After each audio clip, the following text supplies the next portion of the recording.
Police in New York investigating the deranged homeless man who attacked a girl with a hypodermic needle have made a shocking discovery. He's Mickey Rourke.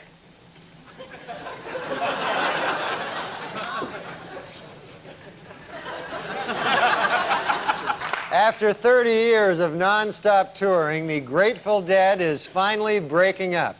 Fans of the group, formerly known as Deadheads, will now be called homeless people.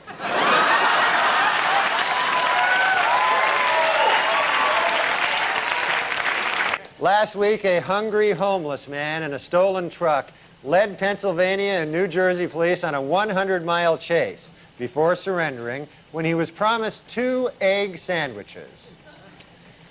When are we going to stop negotiating with terrorists? It's just ridiculous.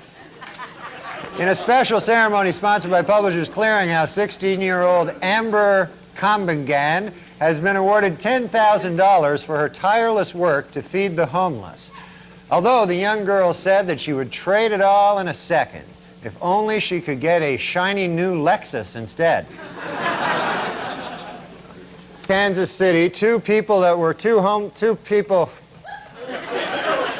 Oh, drats.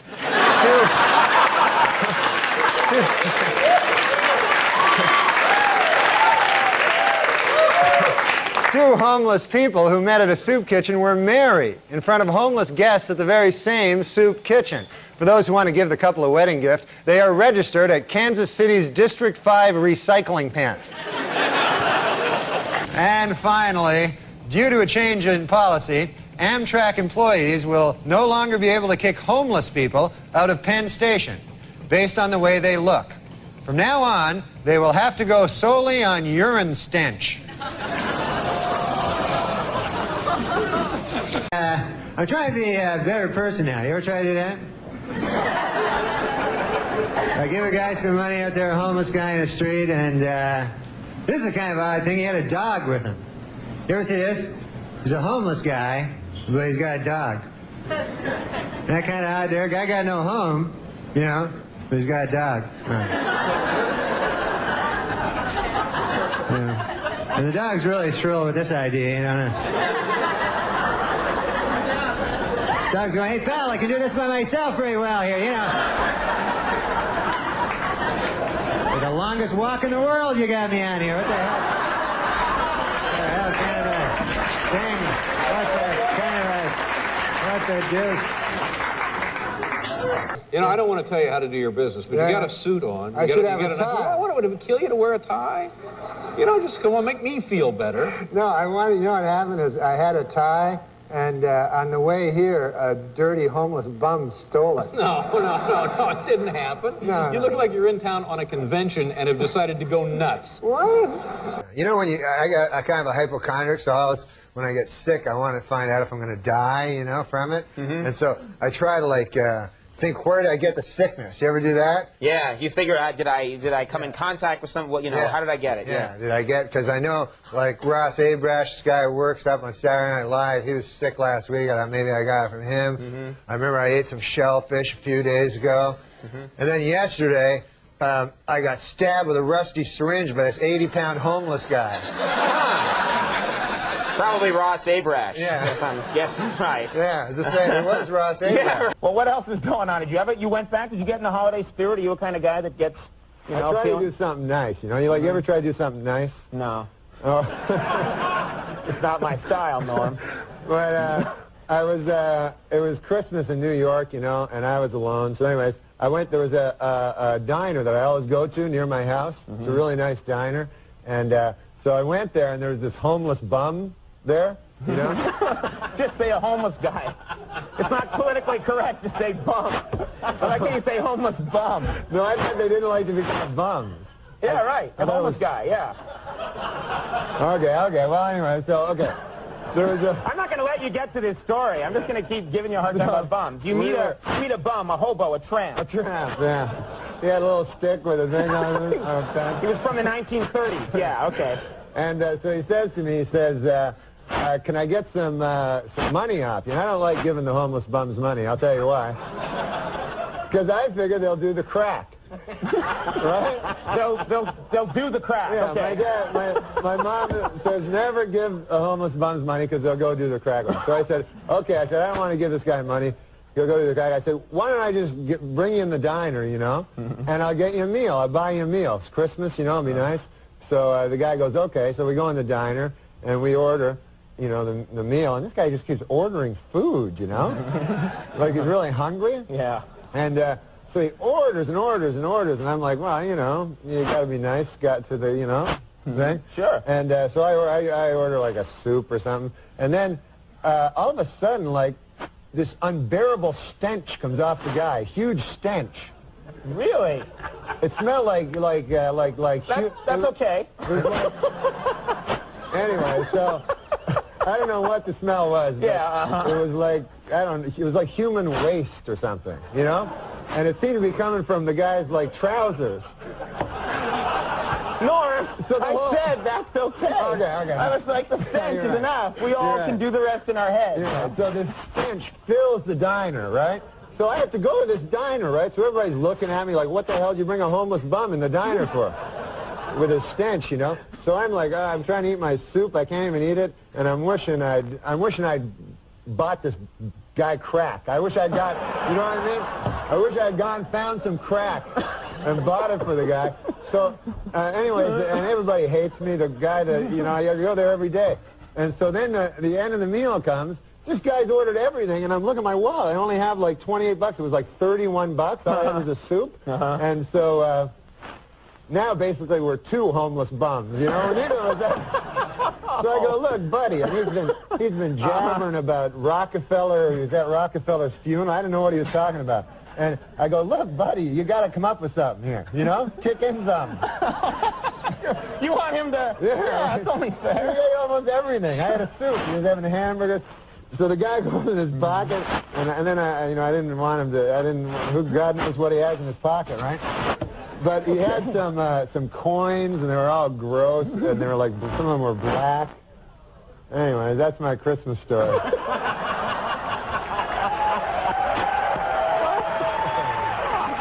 Man, wow! What a yarn spinner. You're a regular Garrison Keeler over here. And some of the coins were black. Good night, ladies and gentlemen. And you close the book and kiss your child good night. That's a nice story. I've been doing stand-up, you know, at clubs and stuff. Sure. And, oh, man, I didn't realize I forgot how much I stunk at it. Like, I'm not good, and everyone hates me. I went to this gig right in town. You ever hear of the Bowery? Yeah, yeah. You know that place, right? Sure, yeah. I've heard of it. Yeah, it's Skid Row. Mm-hmm. And so there's all these homeless bums on the street and everything like that. Yeah. And you have to go through it. So I went to this club, and I bombed. They hated my guts, so I was all mad. You know, I get mad when I don't do good. And then, so I went out of the thing, you know, I walked out. You walk like that, really? Yes. You've got that problem, I remember. So I walk out of the club. So I get out, and this homeless guy, you know, this bum, he starts walking beside me, bugging me, you know, hey. You're not supposed to call them bums anymore, no. Yeah, But anyway. Hobo, you know? A tramp. A tramp. A tramp, Yeah. okay. Riding the rails. Yeah, All right. just a layabout, and he's like coming up to me, and he's like bugging me. I want money. They always want money, you know?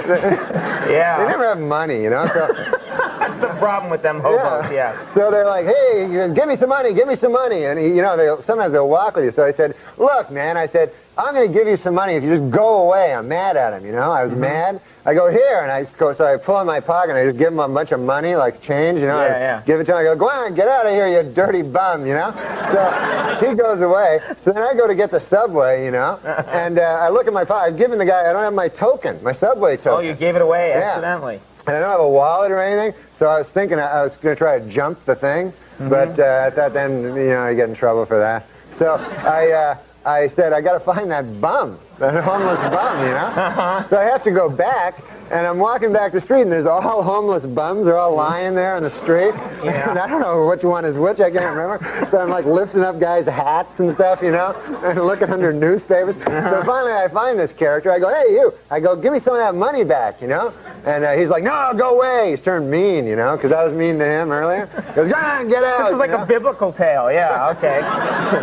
The New Testament. All right, go ahead. I felt sorry for him. He had no place. And so I go, okay, forget about it. And I go to turn around. And then I grab his cup, like, real quick, and I start running. I like how your running is like walking, just turned up like 10 degrees. Okay. So it was great. I got and then I felt bad though because when I looked through, I had like about $1 more than I gave him. You know? Oh, that's not right. That's not right at all. Yeah. That's terrible. Yeah. Well, sometimes they say if you give, you'll receive more in return. That's the sweetest story I've ever heard. I'm all choked up now. Now I heard also you've been you did a little cross. Probably just down on his luck. Yeah, that's what happens. Why'd you feel you had to throw that in? I don't know. You know. Okay. What was the homeless guy? You started to tell me a story. Oh, yeah, before. yeah. I was going to tell you that. I had a homeless guy that in my apartment in New York. You know, I lived in a nice walk-up. It's called a walk-up in New York. There's no elevators. The idea is you walk up, and that way it's easier to get, like, knifed and raped and so forth. We have no doorman, you know. Right. So a lot of times you'll go up, you'll walk up, and then there'll be a guy in the end, and then you run, you know. So anyways, there was a homeless guy that was always in front of my apartment, and I grew a kind. He'd always be real friendly. They're very one of the only gentlemanly people left are the homeless, I find. Really? They're very nice to you. They're like, sir. They call you sir, you know. And you could be anybody, but they're like, sir, could you find it in your heart to give me $1? And I always give the guy every day. I give the guy $1. I think he was saving up for crack or something, so I would give the guy $1. And with the price of crack, you know, you got to give him $1. You got to give him $1. Anything that helps out. So one day there, Jay, I decided to get some delicious Kentucky Fried Chicken to eat. You know, I love that stuff. And I buy my Kentucky Fried Chicken, and this is what happens when I'm in the Kentucky. This is another thing, but when I was in the Kentucky Fried Chicken place, I guess I hadn't been there for a while, right? So I go, hey, man, can I get some of that Kentucky Fried Chicken? So they give me that thing. I go, hey, why don't you throw in some potato salad? The girl behind the desk, she goes, potato salad? Where have you been? But anyway. I guess they don't serve potato salad. No, they don't have it anymore. Yeah. No. So I get my Kentucky Fried Chicken. I go, man, I'm going to go home, eat this Kentucky Fried Chicken, maybe drink a couple beer, you know. Right. And that's a good evening for me, you know. So I get home with my thing of Kentucky Fried Chicken. I go up, and the homeless guy's there. I don't have $1 for him. I spent it all on the Kentucky Fried Chicken. So I get up, and I open my Kentucky Fried Chicken. Goodness gracious if they haven't given me 7 pieces instead of my 3 that I ordered. Oh. You know? So I figure, hey, I can save this, right? But I figure, hey, you know what would be nice if I gave the homeless guy the other 4 pieces of chicken, right? And then I thought, I better keep 4. It's not fair. He gets 4, I get 3. So,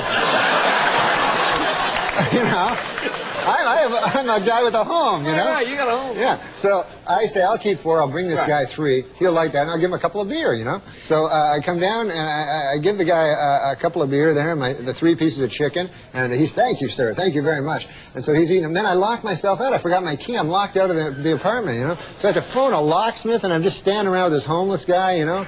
So I say, hey, listen, give me a piece of chicken there, would you? And this guy, he goes like this, he goes, get your own chicken.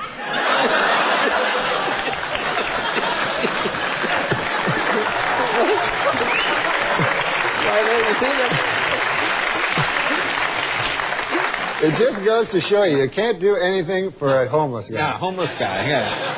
You see, there he was saving up for the crack. Hey. And there was if you want to hear a story. I love me a Norm story. One time we were in the office doing update stuff, and there'd been a news item about there was going to be a newspaper for the homeless. You know, and so we were thinking about doing some of that. So we started improvising. It was more of a scene, not something we could do on the segment, but it was like a tough kind of Perry White kind of editor going like, you, Miller, I want 500 words on going to the bathroom in your pants. You, Immel, give me something, give me a human interest thing on urine stain matter. You know, that kind of thing. Yeah. And like a lot of like photos, maybe some, you know, a little human side, you know, what are, you know, pets, that kind of thing. And so nothing came of it, and I sort of forgot we had the conversation, and then the first meeting we have after the summer, Norm comes in and goes, hey, Downey, remember that, you know, that thing we were talking about there with the, remember that thing with the newspaper for the homeless, you know, that thing, the homeless newspaper? And I go, yeah, yeah. He goes, yeah, well, I was out in L.A. and I was asked to do this benefit, for the coalition to feed the homeless and stuff, And, and I'm going, no. And he goes, yeah, I did that bit, They hated it. Hated it. All right, you tell me now. That's the Andy Kaufman part of the joke, or is he actually surprised that they hated it? That's what I can't quite figure with. Look, I know. If we look at each other like that, how could we ever turn down a homeless person's request for something? I think you could. I could. You could, huh? Yes. I don't think it's helping these You people never sometimes. walked past a homeless person and they're begging you as a fellow human being for something, and you ignore them, and you maybe feel some evil bile come up? No, sometimes I think if I give this person money, I'm kind of agreeing that you can't get out of this situation. What are the things you'd like to change? Change in the world? Yourself. Oh, in myself? I'd like to give more money to homeless people. I walk past too many of them. I give money to them. I try as much as I can, but every time I walk past them, I go, why didn't I give money to that guy? Now, you're sort of a technical master of jokes. I love jokes, and I love to disassemble and assemble them, yes. Right. And now also with sitcoms, you're able to solve that haiku also. Oh, after a while, we figured out what worked on our show, yes. And have you ever considered publishing a book that tells all that how-to book? No, but I have considered some way to pass along what I have accumulated. I don't really know how to do it. Do you have any ideas? Well, perhaps you could executive produce a show with Sebastian Mancow as the star. I could do that, yeah. And well, what fun is that, though? Where's the fun part for me? no, there's no fun for you. There's no fun for me. No, that's true. But what's the fun for you in giving a homeless guy spraying a handful of quarters and watching him dodge in and out of traffic? No, but I'm saying there's... That question answers itself. Hey, homeless guys. I'll tell you what. I'll give you $1 each if you go into this building here and run around yelling and screaming. That's very nice, but I think what you probably need are like some psycho, out-of-control homeless guys. Yeah, we're more the broken, spiritless, I've lost the will to live type homeless guys. How about for $2?